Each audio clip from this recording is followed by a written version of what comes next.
সেই দলিলটা 94 পৃষ্ঠা আপনারা লক্ষ্য করে দেখবেন যে ওখানে ঐকমত্য কমিশনে যেভাবে ঐকমত্যে পৌঁছা গিয়েছে এবং যে দলিলটা 17 তারিখে অক্টোবরের পার্লামেন্টের সাউথ প্লাজায় ঐতিহাসিক অনুষ্ঠানের মাধ্যমে স্বাক্ষরিত হয়েছে, সেই দলিলটা হুবহু ওখানে নেই। শুধু আছে ঐকমত্য কমিশনের প্রস্তাব, রাজনৈতিক দলগুলোর যে সুপারিশ এবং ঐকমত্য হলো, কিভাবে হলো, নোট অফ ডিসেন্ট কোথায় কোথায় আছে, কোনো কিছু সেখানে উল্লেখ নেই।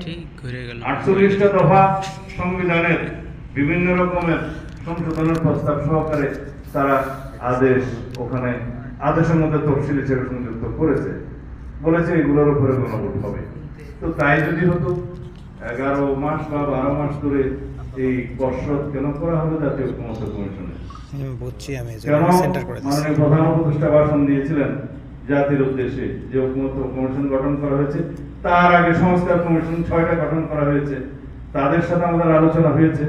সেই আলোচনার প্রেক্ষিতে পরে সমস্ত দলের রিকমেন্ডেশন এবং তাদের রিকমেন্ডেশন জনগণের পক্ষ থেকে যে সমস্ত প্রস্তাব এসেছে সবগুলো মিলে একটা কম্পাইল রিপোর্ট করে তার উপরে জাতীয় ঐকমত্য কমিশন কথা বলেছে সমস্ত রাজনৈতিক দলের সাথে।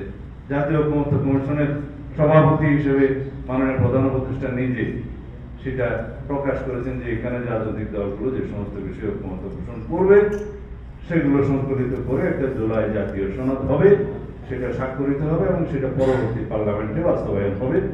বিফোর দ্যাট যেগুলো অর্ডিন্যান্স এবং এক্সিকিউটিভ অর্ডারে বাস্তবায়ন করা সম্ভব সেগুলো সরকার করবে।